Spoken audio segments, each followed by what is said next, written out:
everyone, and welcome to the 15th, I don't know, how do you make up, oh yeah, just a 5 with your hand, 15th episode of OMG Craft. My name is Chad Johnson. I will be your host in this lovely episode, and holy cow, a big Minecraft cow, do we have a lot of stuff to talk about this episode.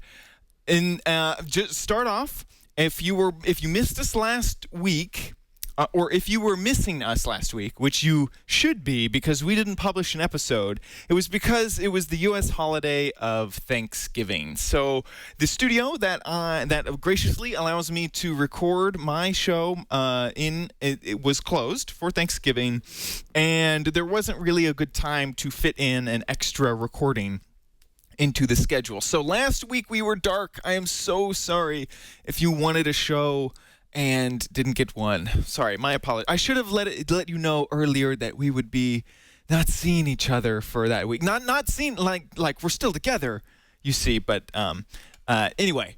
So this week, holy cow, Minecon happened in Paris in Disneyland.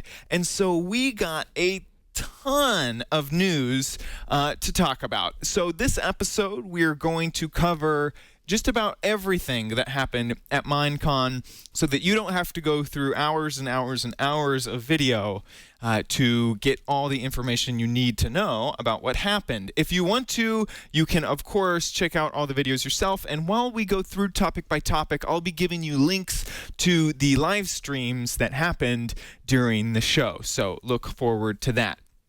But and then, of course, after all that Minecraft news, there were 3 maps that came out in that same week span. Some were announced during Minecon, some were not. And so I'm going to cover those maps at the end of the show. But, of course, before we do all that, we need to get into a little bit of news.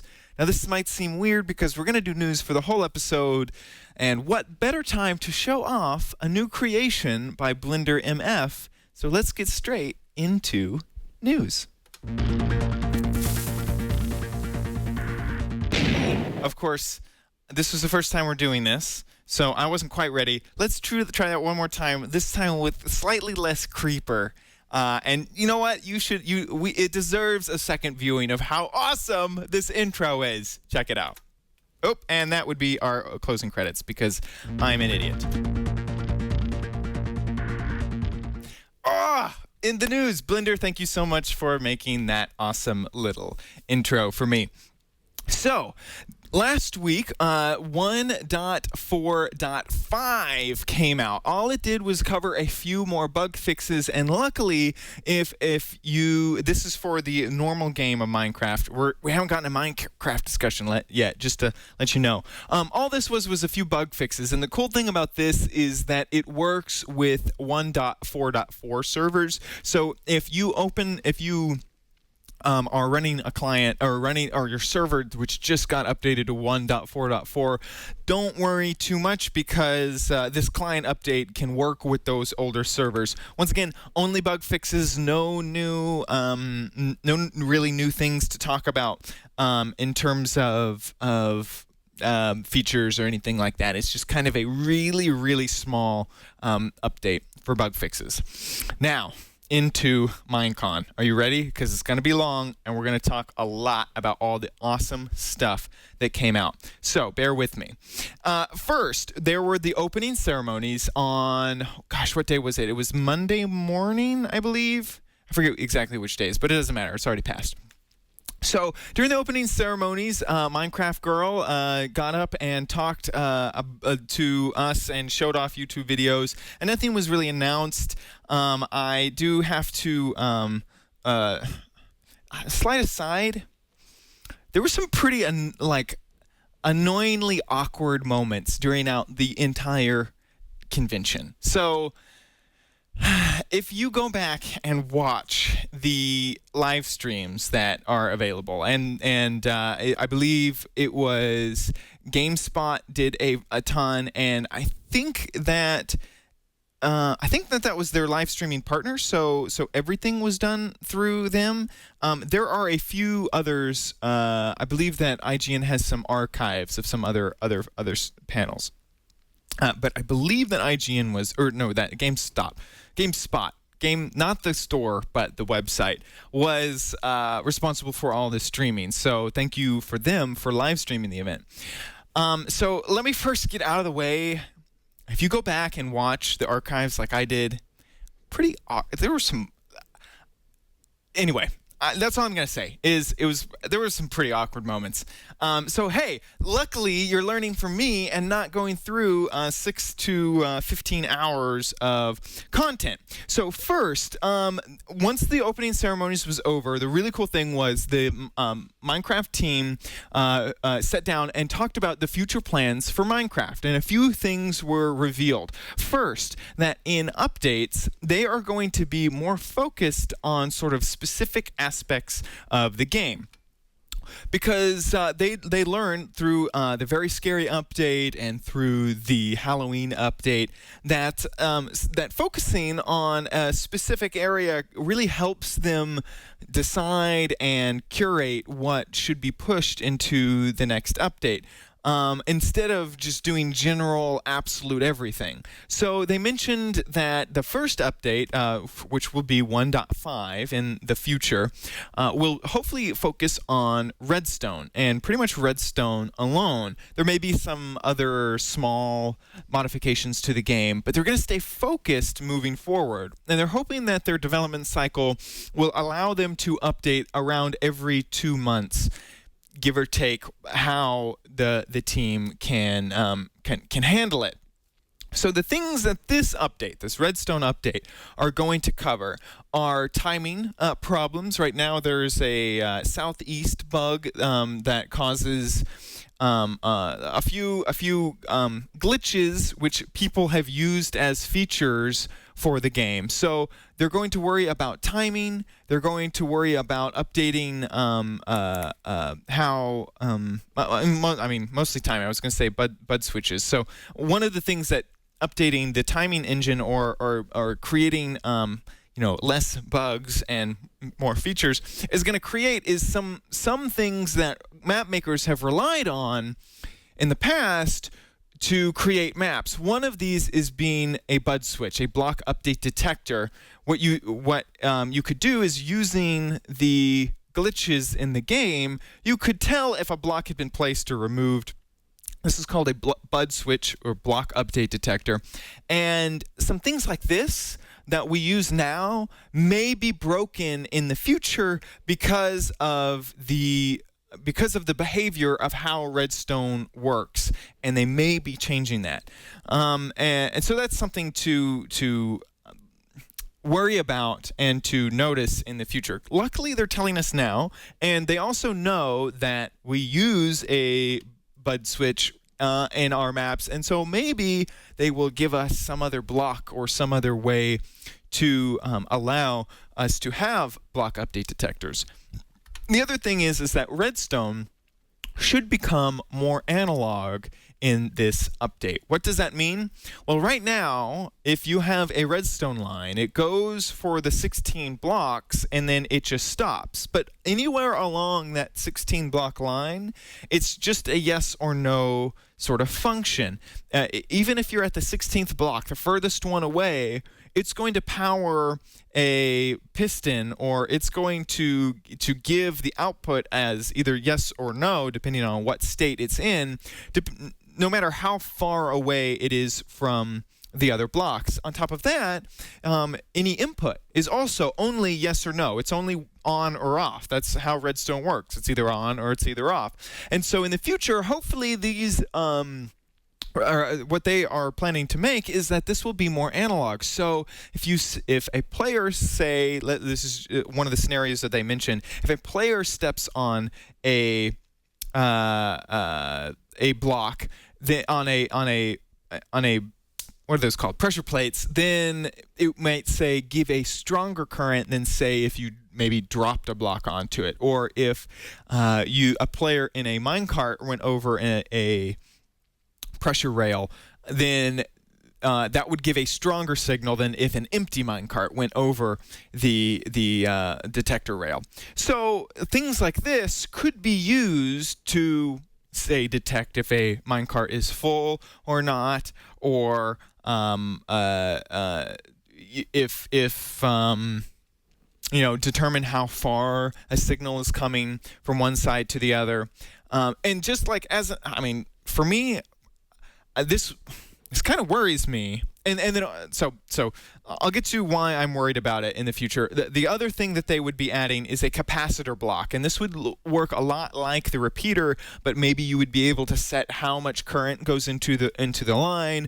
This capacitor block would repeat the signal, but there may be it may be able to take redstone current from one and add it to the other, and so the capacitor block it would work for this analog sort of idea.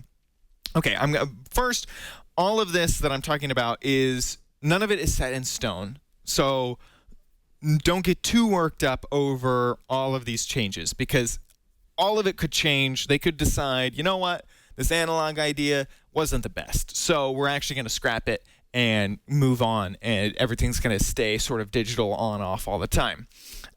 So keep that in mind. The other thing that worries me about these changes is that right now there is a lot of redstone that has been made to work digitally. When you move from a digital version to an analog version, that's a big step. So say if a piston only gets let's say they call it an ohm, just like that's the amount of energy. And at the start of creation, there's 16 ohms of energy, and at the farthest end of the line, going down each block, you lose an ohm of energy, and then it gets to the 16th block, then it's at 0 ohms of energy because you've moved 16 blocks. So say if you power a piston with only 1 ohm of energy, maybe it only fires for a small amount of time, or doesn't work correctly. This worries me because right now we have all sorts of contraptions that don't work on this principle. They mentioned, and this is now me completely this is my imagination coming up with scenarios that they might use, is that they mentioned different ores. So maybe this new analog type of redstone, it would be really cool if it was, to me, this is not what they said at all, it'd be really cool if it was like now bluestone. You put down bluestone on the ground, and now this is the analog version of redstone, and you could have bluestone lines, and you could also have redstone lines.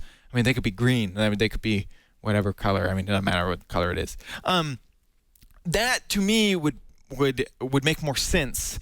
And then your capacitor block wouldn't be like, oh, it's just like a repeater. Well, it only works on bluestone, Anyway, rainbow stone is what T2 is suggesting in the chat room. That would be perfect. And you just go down the line, and it's like a rainbow. Yeah, I like that. And then what other stone is after rainbow stone?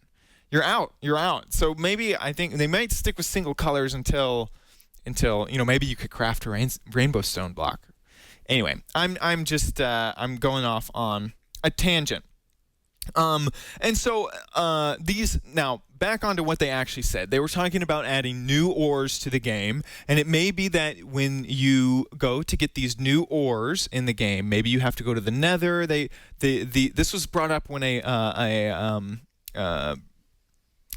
person who was at the convention asked the question, do you plan on making more dimensions? And Dinnerbones said, well, we already have enough dimensions, and by dimensions I mean a different Nether, maybe a heaven, or maybe a space dimension. And so he said, well, we already have the Nether, we already have the End, and then there's of course the Overworld, which is what you normally play in. And we are thinking about using these dimensions more, so maybe this new type of ore can only be found in the Nether. Hey, how about just Nether redstone? The Nether's pretty red already.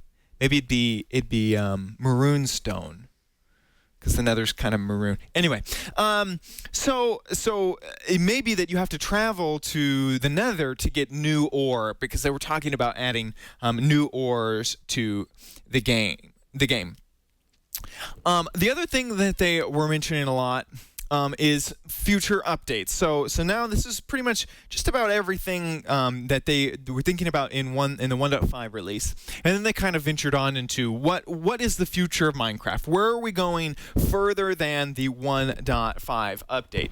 And one of the things they mentioned was retooling the rail. Rail is a very useful tool, and they mentioned some mods that use sort of tubes to transfer internet. No, I'm kidding. To transfer blocks from one side of the map to the other. And this functionality is already built into Rails, but it's not implemented very well. So they went on to describe maybe having rail carts that could link together better, that implementing the furnace cart, which can push carts along better, maybe using ways to use the chest cart and make all of that more seamless to use in your game. One of the things that would make this better was what they called allocators, and there are mods right now that use sort of an allocation system that when something passes by, you say you have point A, and then this allocator will grab those blocks and then move it to point B, and they were talking an awful lot about doing something like that to help transport blocks.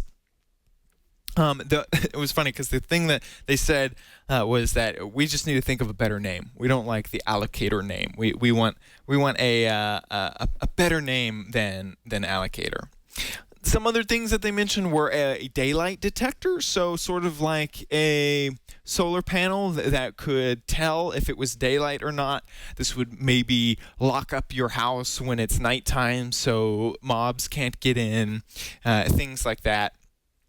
And then in the question and answer portion of this panel, they said that no new mobs were planned and that they weren't quite sure what a redstone block would do. It came up that perhaps there was going to be a redstone you could put, in your crafting table 9x9 and create a redstone block. And they had mentioned that, we've thought about it an awful lot, just go back to the recipe, like you can do with lapis, or you create a lapis block or an iron block. And they just didn't know what they would implement that for.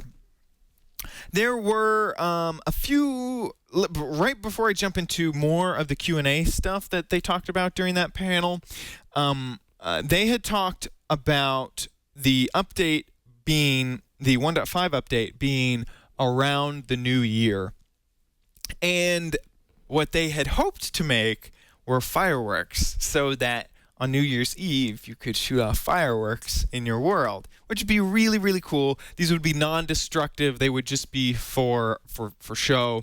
And that was actually kind of funny because the crowd kind of perked up and was like, yeah, fireworks, that's what I want to see. And Dinner Bone was like, really? We just talked about redstone updating, all this hard work, and fireworks? Fireworks are what you guys cheer for? Okay, fine.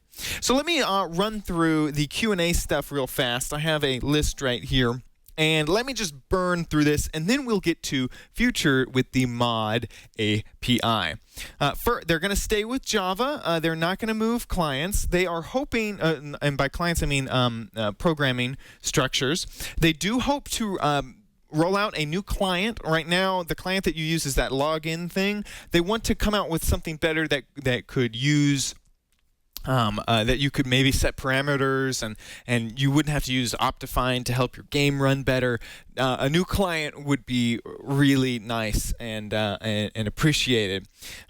Future with the villagers, maybe there will be an AI programmer that will help villagers create quests for you, so you could go to a villager, get some quests, go do that thing, maybe bring a block back to them, maybe bring an animal back to them, or maybe kill something, defeat the wither or whatever. There was a question about vertical half slabs, if you could maybe put half slabs vertically. They said, probably not. And then let me jump through some of these because I don't want to cover all of them. Maybe pigs would be able to carry items with saddles, with holders on the saddles, and that they were happy with that. You could only really find saddles in the dungeons because they kind of wanted to maybe add some more things to the dungeons. Waypoints on maps, maybe. Pets and multiplayer, maybe, but that would probably be covered in the mod API. Let me run through. Torch controls to play with a keyboard and mouse, so it works better. So that you could like choose which torch thing comment, and I'm gonna say. And then lighting bugs. That lighting bugs will get fixed someday. The original fix by Dinner Bone caused way too much lag. Okay, so that was it for the main big Future of Minecraft panel. We still got one big panel to get through, and then I'm going to cover a few more smaller things, and then we're going to get to the end. So thanks for sticking with me so far. Next, coming up, they had the Future Mod API panel. First, second, or third, let's say 15th. Okay, 15th on the list. This is another thing that nothing is set in stone, so everything that I'm mentioning here could easily change in the future, but it gives us a really good glimpse of what is coming in the future updates. First, plugins will be loaded on a per world basis. So you will not do what you do now, where when you install a plugin, it affects all worlds, all servers. So if, say, one server needed a specific plugin, you have to install that on your client, and then when you launch that server, the server would work with it. But if you jump into a different server and it doesn't understand that plugin, it just wouldn't work, or maybe your game wouldn't, load correctly. So this is on a per world basis, which is very, very good. Also, your plugins will be listed in the server information. So sort of right now, like when you connect to a server, you can see that it's a 1.4 server. You can see that it's a 1.3 server. Well, it should show you which plugins are available on the server. When they mentioned that actually kind of worried me a little bit. It seems like a good idea, but the things that you could run into is if there's a vulnerability in a plugin, you could quickly do a search to find out which servers are using that plugin and then just go hack that server. That seemed like something that we wanted to do on Twitcraft early on in the days. You could just type in /plugins and see what plugins we were running, but we quickly just realized that is a dumb idea. So I actually kind of hope that Mojang doesn't implement this. I would rather have it that it was secret and that it just kind of happened. But they also mentioned that when you okay, that being said, I'm now remembering the second part of this. They said that when you join the server, it's going to tell you, what plugins, and then ask you if you want to use these plugins. So it would allow you. It wouldn't be a stealthily installed thing that would happen. So I'm remembering that now, so I may have to take back the whole don't show me what plugins. Hopefully plugins will just not be hackable. That's the other thing is now with the API, it is much more ingrained into the actual game of Minecraft. So it's a kind of a different way to think of a mod, because this is, instead of all mods right now are hacks on the game of Minecraft. They're all hacks. None of them are approved by Mojang. So it's kind of a different way to think of it. So maybe I just haven't wrapped my head around it quite good enough. So the main idea is that when you join a server, it's going to tell you which plugins to download, and then it's going to download those plugins and install them onto your world from a centralized server that is run by Mojang. Part of the question is if you have a whole bunch of plugins out there, are the people who are running the server going to be responsible for giving you those plugins and keeping them up to date? Should there be a different service that gives you these plugins? They have to be downloaded from somewhere.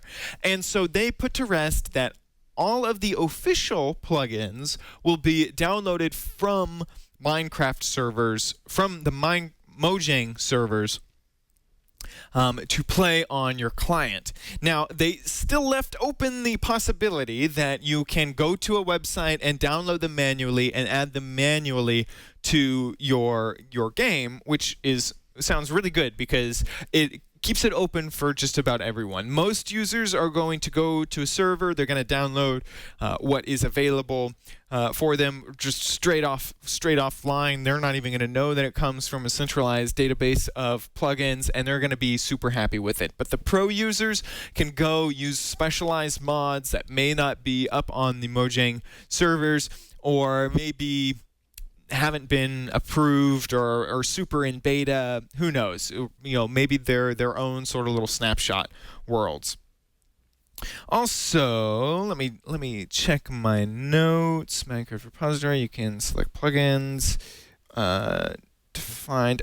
They mentioned that in single player you would download these and you would decide which plugins are going to run on your single player world, and then you would just play your single player world. But on multiplayer, you would be able to define these if you're a server admin in the server properties file, which was good because you need to give admins some sort of way to access this. Also, developing the plugins would be in Java, and they still need to publish the API interfaces. Changes.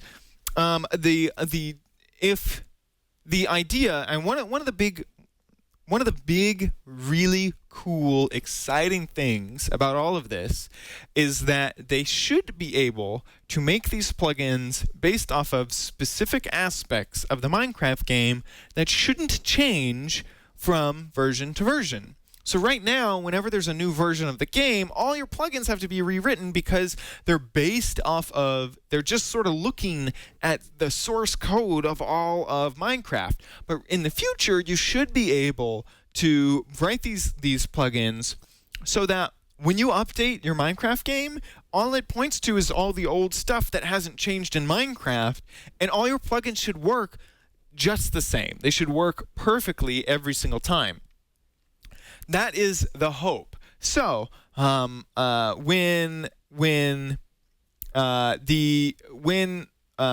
means that because you can sort of install a plugin once and it'll work forever, that they are going to give the development teams who make these plugins sort of no way to give beta access to users.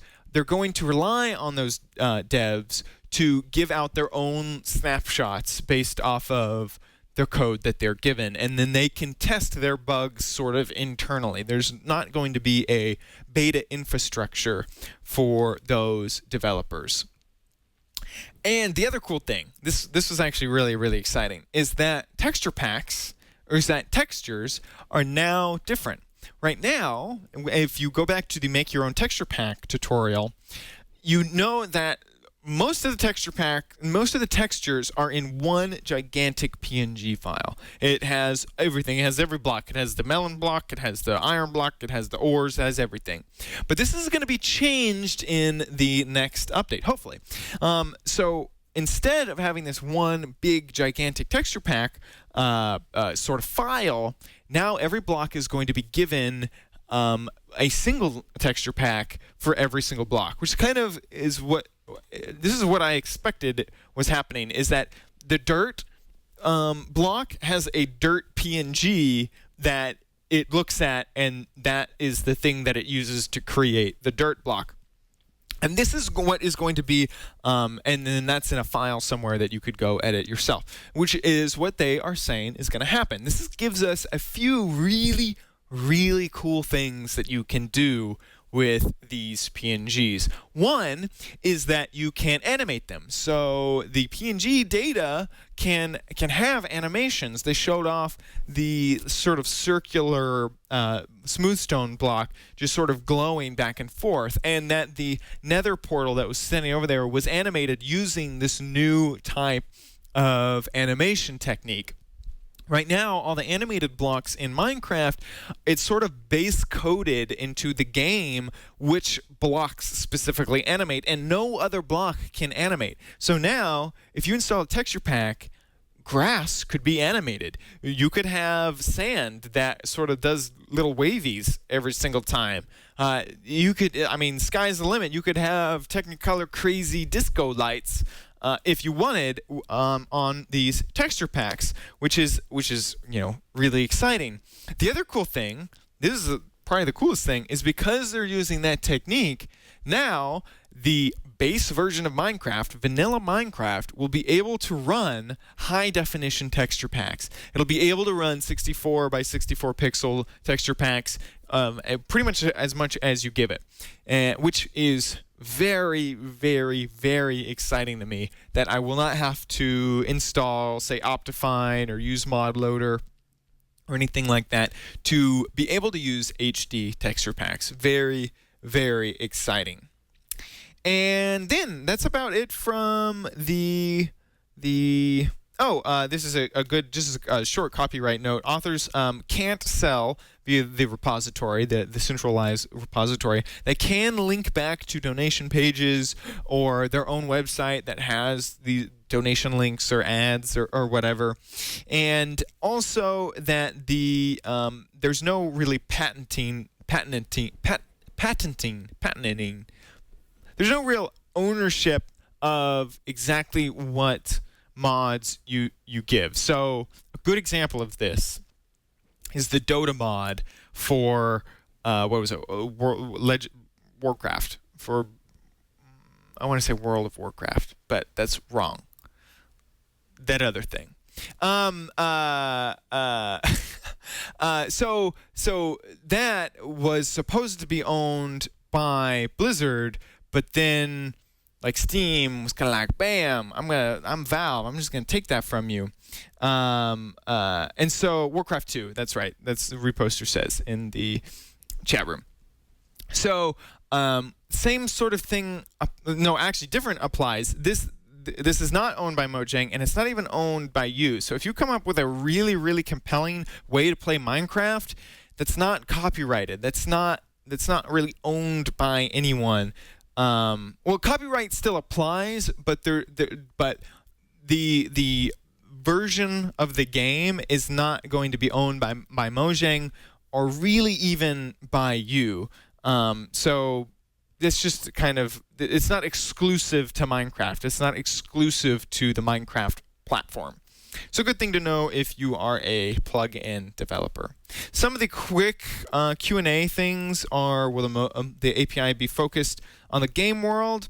Or the server? All of these APIs are both used for server-side and client-side. That was answered a few different times.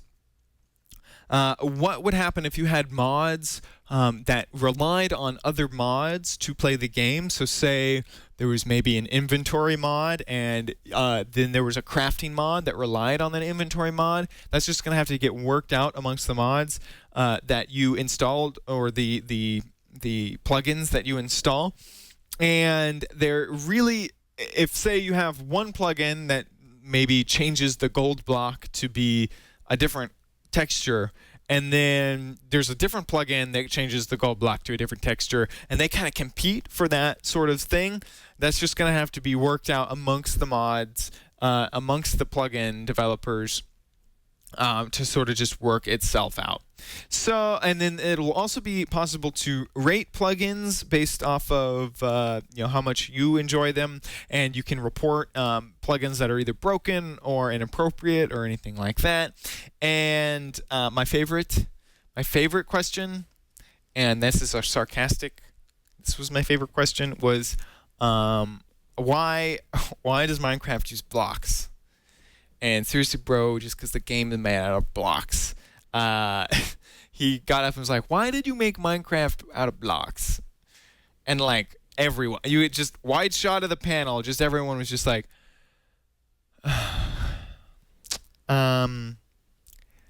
because blocks are cool. Geometry, bro. Okay, so that wraps it up. Those are the two big panels that I wanted to cover. There's a whole bunch of others. If you want to check out the future of Minecraft for the PC, you can head over to omgcraft.com/go/minecon-pc. If you want to check out the modding API stuff, you can go omgcraft.com/go. That's a capital G in that go. Go Minecon-mod API. The other things that were some of the other bigger panels were the fireside chat with Notch. You can go to omgcraft.com/go/minecon-notch and the Minecraft panel /go minecon-minecraft and the Fire UK map builders map building panel. That was just really cool to it was just too that was really neat. I really enjoyed that one. Is at go/minecon/-map. And on the fireside chat with Notch, fun fact is why zombies drop feathers and why Notch wears the hat. On the Minecraft panels, fun fact is for fans of the YouTube Let's Plays who are on the Minecraft server. And, fun bits about the Fire UK is it's all about the crazy map building that they do. A few more things. There are new Minecon capes. So if you are in a server and you see these new wonderful capes, you will know that these people attended Minecon. Lucky bastards. And also, it was brought up by who was it? Generic B, that he wanted nether brick half slabs, and so Jeb tweeted out that hey, check this out, you got some nether brick half slabs, Generic B, so enjoy your half slabbing around. So finally, we are done with all of the Minecon news. I know it was harsh, it was difficult, it was a lot of talking, but don't worry, it's over. On top of that, if you want to check out any of the live streams that I mentioned, you head over to omgcraft.com, and this is episode 15, so omgcraft.com/15, and you'll be dropped right into our show notes where we'll have links to all of the live streams of the event. So have fun with that. On top of that, you didn't have to watch 6 hours of live streaming, and I did, so hooray for you. You just got all of that, wrapped up in 30 minutes? Awesome. Now, let's move on to a few maps that were shown off or released or done during the week of Minecon. These are my top 3 picks of this week. First is a new TF2 map done by Seth Bling. Hooray, Seth Bling. And so this is done by Hypixel and Seth Bling. Just like the other, it requires no mods on the player side. You can select your player, and now this is just a new, it's practically a map pack to use in the game. Before, I forget what was it, Dust Bowl and I forget the other name of the maps. I should play Team Fortress 2 more. This one is based off of 2 Fort, and you can steal the there's right under there's a tunnel, and you get intel. Blue has intel. So anyway, this is exciting that there is yet another Team Fortress 2 Minecraft map. Thank you, Hypixel and Seth Bling, for making that possible. I always really enjoy those. And that was announced at Minecon which was kind of cool. The other thing is that the Kingdom of the Sky 3 was announced, and they showed a trailer. So here is the not quite yet. Oh man, I hate ads while I'm broadcasting. Not really any other time. So here is that. Looks super exciting. And epic, and over 12 hours of gameplay. He's trying to make this have its own quests, have its own characters. I mean, just some pretty. Oh, and yeah, it would be modded, so it would have its own items and weapons. I mean, just very, very, very exciting. It feels like it's Skyrim for Minecraft, pretty much.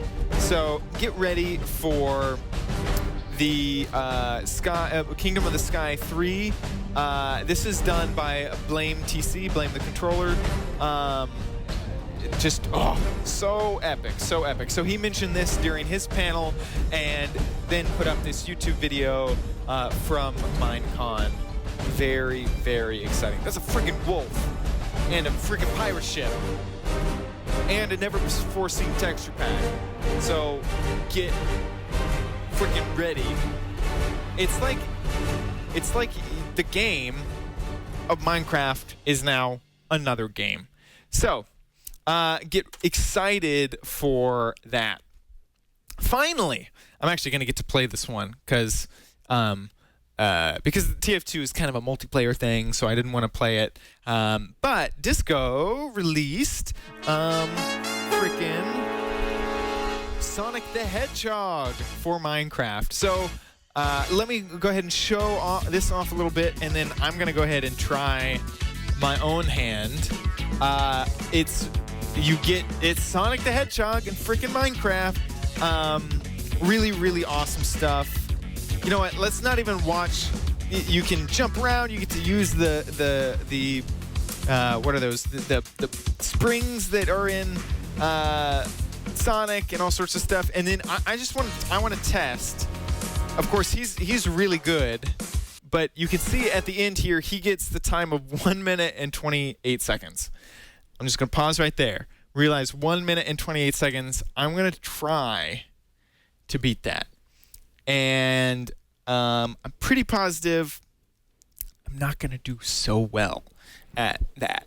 But let's go ahead and log in and test this out. Oops, I hit that wrong game. So I went ahead and downloaded it. It's just a single-player world.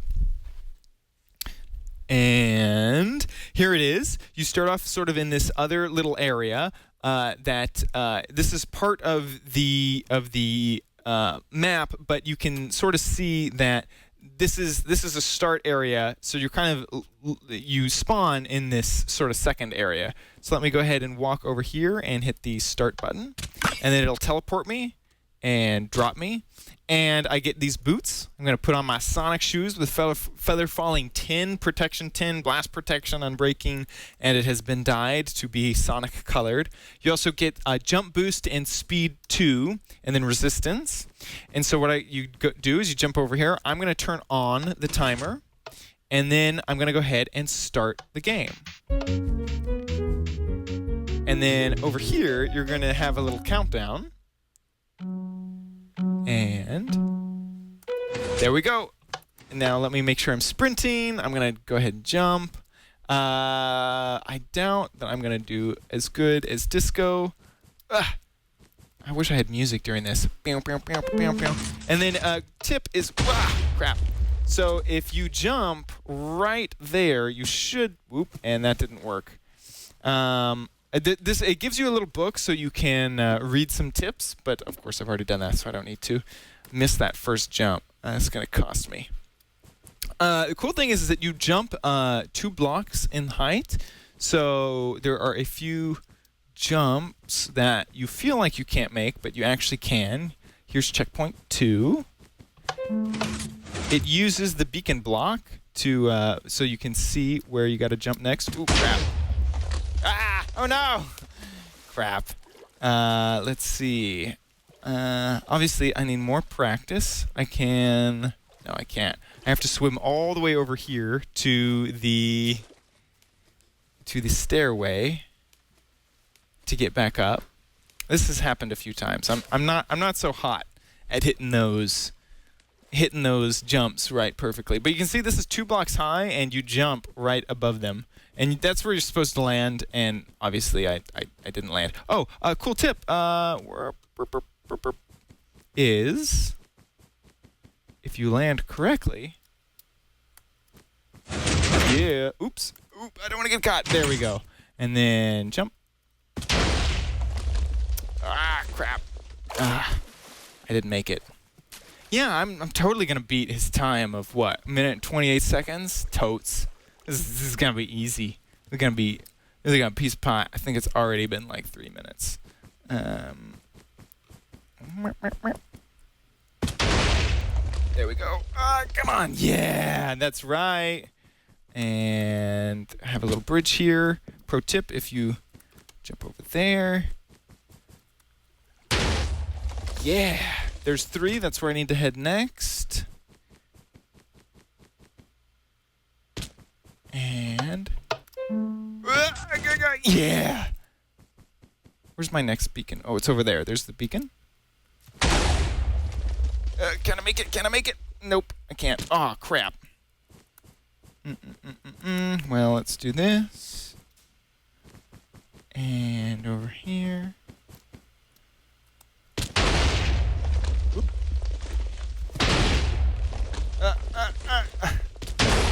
Oops. I have to get to the top of this.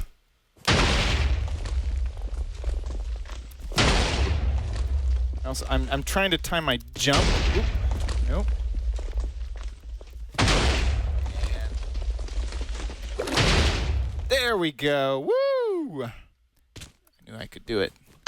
And I really don't want to fall here, so I'm staying on those. And where do I need to fall? There we are. Ah, crap! Oh no! Well, I went backwards. My plan backfired. And I'm just like Sonic, right? I mean, Sonic had to swim in the water too, right? Right? Yeah. That's right.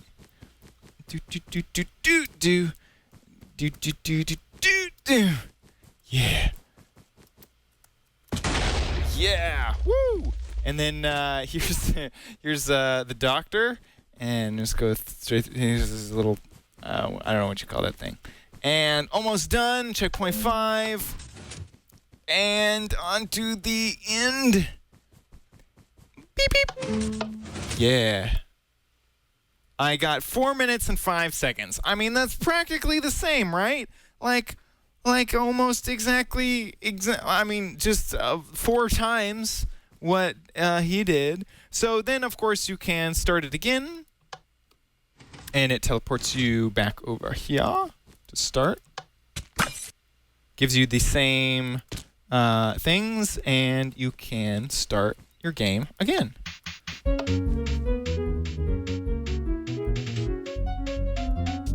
Very, very cool. So that is Sonic the Hedgehog by FV Disco. I would really, really suggest that you check it out. It is a lot of fun, and you can play that with your friends, compare the times. There's even, if you check out, there's a row of frames so that you can find things in the world. There are different unlockables, not really unlockables, but hidden items throughout the game. I found a emerald when I was running around, and you could add it to the bottom of your thing. There's even a record book, so if you had it on, say, a server, you could keep, high score, low score, that sort of thing. So anyway, thank you guys. That was what was that? FV Disco's Sonic the Hedgehog. And that wraps up this show. I want to give a huge thanks first to Blender for making that freaking awesome news segment. And then, of course, T2 and Cheeto helped a ton with this episode. Of course, They were the ones making up all my notes. I mean, they are always just the most epic people who always help out with this show. So always, if you see them on a server or anything, give them a little bit of love, but not too much love, because it can get not too much love. Not that you need to love them less, but love can be annoying. Love hurts sometimes, and don't spam their Twitter accounts or anything. That's all I'm asking. And thank you. Like seriously, like Blender just said in chat, the doc this week was ridiculous. Like I just quickly just check out this doc right now. Bam. We had the intro bumper. All of the notes, they were, as I was mentioning things, graying out other stuff, and then of course my 3 picks. And that about does it for this episode of OMG Craft. Thank you everyone for watching. We will see you next week. Bye.